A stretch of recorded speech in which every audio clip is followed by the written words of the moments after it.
Gue akan membahas 5 tips gimana caranya agar kalian dapat disukai banyak orang. Mungkin salah satu dari kalian adalah seseorang pekerja yang ingin disukai sama atasan, maupun rekan kerja kalian, atau mungkin salah satu dari kalian adalah seseorang yang ingin mengakhiri masa jomblonya. So, kalau memang begitu, video ini merupakan video yang tepat untuk kalian tonton. Tips pertama, gimana caranya agar kalian dapat disukai sama banyak orang, yaitu tunjukkan ketertarikan kalian pada lawan bicara kalian, bukan pada diri kalian sendiri. Maksudnya apa? Jangan terlalu banyak membicarakan ketertarikan kita pada diri kita sendiri. Nggak perlu tuh terlalu banyak ngomongin tentang prestasi yang kita miliki, kesuksesan yang kita capai, harta benda yang kita miliki, usaha yang kita jalani, ataupun karir yang kita punya. Karena pertanyaannya, apakah dengan kita membicarakan hal berkaitan dengan diri kita sendiri di depan orang lain, secara terus-menerus membuat kita akan disukai sama banyak orang? Atau malah jadi sebaliknya? Sekarang gua kasih pertanyaan, coba lu bayangin gimana rasanya pada saat lu ketemu sama gebetan lo dari awal sampai akhir, hal yang diomongin cuma berkaitan tentang dirinya saja. Dia ngomongin tentang liburannya, usahanya, gaya hidupnya, yang mana pada intinya dia tidak menunjukkan ketertarikannya sama hidup lo. Dia hanya menunjukkan kalau ketertarikan dengan hidupnya saja dengan cara bercerita mengenai dirinya terus-menerus. Apakah lo akan suka bila diperlakukan seperti itu, atau lo malah menjadi ilfil? Ternyata ada salah satu penelitian dari situs Psikologi Today yang menjelaskan kenapa sih kita ini lebih senang ngomongin hal mengenai diri kita sendiri. Jadi, penelitian ini menunjukkan bahwa pada saat kita membicarakan hal mengenai diri kita sendiri, itu akan mengaktifkan area otak yang sama akan halnya pada saat kita makan makanan yang kita suka, menggunakan obat-obatan terlarang, ataupun berhubungan seks. Jadi yang mana pada intinya semakin banyak kita ngomongin tentang diri kita sendiri, rasanya itu akan semakin candu. Layaknya kita makan makanan yang kita suka yang membuat kita kesulitan untuk berhenti. Jadi sebenarnya memang wajar kok kalau semua orang memiliki kecenderungan dalam membicarakan hal mengenai hidupnya saja. Tapi di sisi lain, apakah dengan kita mengikuti kecenderungan ataupun kecanduan yang kita miliki dalam membicarakan hal mengenai diri kita sendiri di depan orang lain, apakah akan membuat kita disukai banyak orang?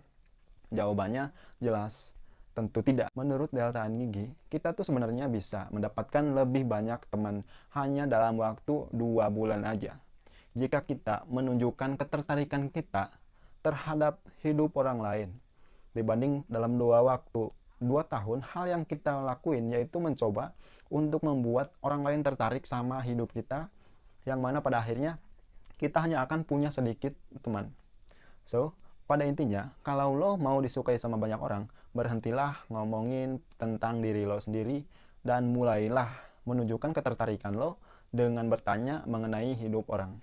Tips kedua, gimana caranya agar kalian dapat disukai banyak orang? Yaitu dengan belajar mendengarkan dan memahami orang lain terlebih dahulu. Kebanyakan dari kita itu ingin didengerin, tapi kita sendiri juga nggak pernah dengerin orang lain terlebih dahulu. Kebanyakan dari kita juga mungkin ingin dipahami, tapi kita sendiri juga nggak pernah mencoba untuk memahami orang lain terlebih dahulu. So, kalau lo ingin disukai sama banyak orang, belajarlah untuk mendengarkan dan memahami orang lain terlebih dahulu sebelum diri lo meminta untuk didengarkan dan dipahami. Kebutuhan manusia yang paling dasar itu adalah kebutuhan untuk dapat memahami dan dipahami. Dan cara terbaik untuk dapat memahami orang lain yaitu dengan cara mendengarkan. Skill mendengarkan dan memahami orang lain itu nggak cuma akan membuat kalian disukai oleh banyak orang, tapi juga akan membuat hubungan kalian itu lebih berkualitas dan lebih bermakna. Semua orang itu membutuhkan seseorang dalam hidupnya yang dapat membuat dirinya didengarkan dan dipahami. Terkadang, pada saat masalah datang, kita tuh nggak membutuhkan seseorang yang datang dengan memberikan solusi terbaiknya ataupun nasihat terbaiknya. Kita hanya butuh seseorang yang dapat mendengarkan dan memahami tanpa ada solusi maupun nasihat. Di era digital saat ini, skill mendengarkan dan memahami orang lain terbilang cukup langka menurut gue. Karena gue bilang cukup langka karena kebanyakan dari kita itu sulit fokus dalam mendengarkan orang lain karena gangguan dari notifikasi layar handphone ataupun layar laptop. Dan itu adalah salah satu faktor besar yang membuat kita kesulitan untuk dapat mendengarkan dan memahami lawan bicara yang ada di depan kita. So, kalau kalian ingin disukai sama banyak orang, pada saat kalian mendengarkan seseorang, singkirkan dulu sejenak handphone ataupun laptop kalian, agar kalian bisa lebih fokus untuk mendengarkan dan memahami orang lain. Tips yang ketiga, gimana caranya agar kalian dapat disukai oleh banyak orang? Yaitu dengan jangan memotong orang lain saat berbicara. Kesalahan seseorang saat memotong orang berbicara itu adalah ada dua. Yang pertama jelas, memotong lawan bicara itu merupakan tindakan yang sopan. Yang kedua, kemungkinan besar pada saat seseorang memotong lawan bicaranya, apa yang disampaikan itu salah. Kenapa? Karena tidak mendengarkan sampai selesai, jadinya sotoy. Terkadang saat kita menunggu lawan kita bicara sampai selesai, kemungkinan besar kita nggak jadi untuk nyampaikan pendapat kita, karena apa yang kita ingin sampaikan ternyata jawabannya itu udah ada di akhir kalimat. So, dengerin dulu sampai selesai, barulah kita berbicara. Mungkin di antara lo ada yang berpikir, bang, gue kan harus koreksi apa yang disampaikan orang lain itu salah. Ya, gue setuju, harus dikoreksi, tapi mengkoreksinya bukan dengan cara memotong orang lain saat berbicara. Memotong orang lain saat berbicara ada karena sekedar ingin memberitahu bahwa pendapat kita itu jauh lebih tepat, bahwa pendapat kita itu jauh lebih benar. Itu nggak semata-mata akan membuat kita akan disukai oleh orang lain. Memotong orang lain saat berbicara itu hanya menunjukkan ketidakpedulian kita sama pendapat orang lain dan menganggap bahwa pendapat kita itu jauh lebih penting dibanding pendapat orang di sekitar kita. Nggak ada hal yang lebih kasar lagi dibanding memotong orang lain saat orang tersebut mengutarakan pendapatnya. So, kalau lo mau disukai sama banyak orang, lo ingin dihormati dan ingin lo dihargai, berhentilah untuk memotong orang lain saat berbicara. Meskipun lo tahu apa yang disampaikan tidak sepenuhnya benar, tapi paling enggak lo menunggu sejenak sampai dia selesai berbicara, barulah setelahnya lo sampaikan pendapat lo. Tips yang keempat, mungkin terbilang sepele, tapi ternyata dampaknya cukup besar loh di mata orang. Apalagi kalau lo ingin disukai oleh banyak orang, yaitu belajar mengingat nama seseorang. Mungkin kita pernah bertemu dengan seseorang yang baru kita kenal, dan beberapa bulan kemudian kita ketemu sama orang yang sama, entah itu di jalan ataupun di mall, dan dia masih ingat sama nama kita. Pasti kita akan merasa senang, merasa dianggap penting, ataupun merasa, oh ternyata orang tersebut peduli sama diri kita karena dia bisa mengingat nama kita. Kita semua tahu, mengingat nama orang itu bukan perkara yang mudah. Berapa kali sih kita ketemu sama orang yang sama, berapa kali juga kita lupa. Buat gua, mengingat nama seseorang itu dibutuhkan usaha, dan udah sebaiknya orang yang memberikan usaha dalam mengingat nama kita itu diberikan sebuah apresiasi. Ada salah satu penelitian yang menyatakan dampaknya seperti apa sih terhadap seseorang yang namanya itu dilupakan. Penelitian ini berasal dari Journal of Personality and Social Psychology yang menyatakan bahwa pada saat kita melupakan nama seseorang, itu sama aja mengirimkan pesan kepada orang tersebut bahwa sebenarnya kita tidak tertarik sama dirinya.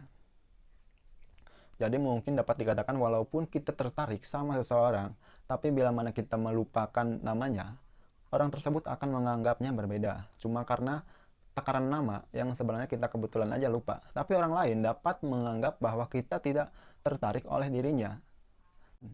Yes, kelihatannya emang merupakan nama seseorang itu adalah hal yang kecil, tapi ternyata hal tersebut berdampak besar, sama akan halnya pada saat kita juga mampu untuk mengingat nama seseorang. Jadi udah cukup jelas ya, kalau lo ingin disukai sama banyak orang, lo harus berusaha untuk dapat mengingat nama seseorang.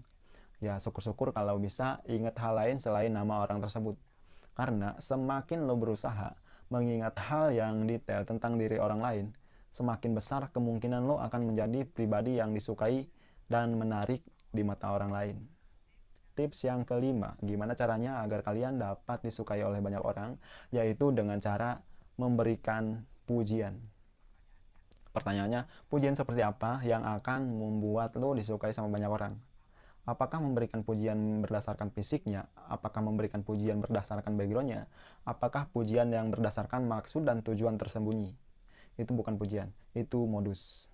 Nah, ternyata bro, ada salah satu penelitian yang dilakukan oleh Sacred Heart University yang berkaitan tentang pujian seperti apa sih yang pada saat lo berikan gebetan lo itu akan memberikan dampak untuk dirinya dibanding gombalan-gombalan lain. Di dalam penelitian ini terdapat 4 jenis pujian. Pujian pertama yaitu pujian yang diberikan berdasarkan penampilan seseorang. Pujian yang kedua yaitu pujian yang diberikan berdasarkan skill seseorang. Dan pujian yang ketiga yaitu pujian yang diberikan berdasarkan kepemilikan barang seseorang. Dan pujian yang terakhir yaitu pujian keempat, itu pujian diberikan berdasarkan kepribadian ataupun karakter seseorang.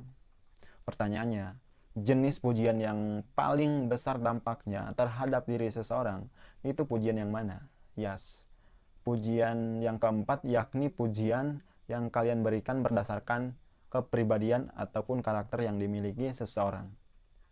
Hasil penelitian ini menunjukkan bahwa kita akan jauh lebih merasa berarti di hidup ini ada saat seseorang memberikan pujian kepada kita berdasarkan karakter ataupun kepribadian yang kita miliki.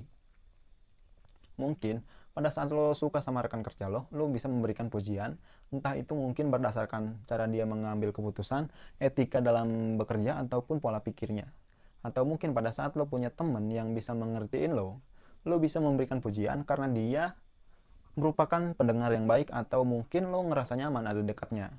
Intinya, pujian yang lo berikan itu berdasarkan dari kepribadian yang dirinya, bukan berdasarkan dari penampilan, bukan berdasarkan dari kekayaan ataupun skill yang dimiliki.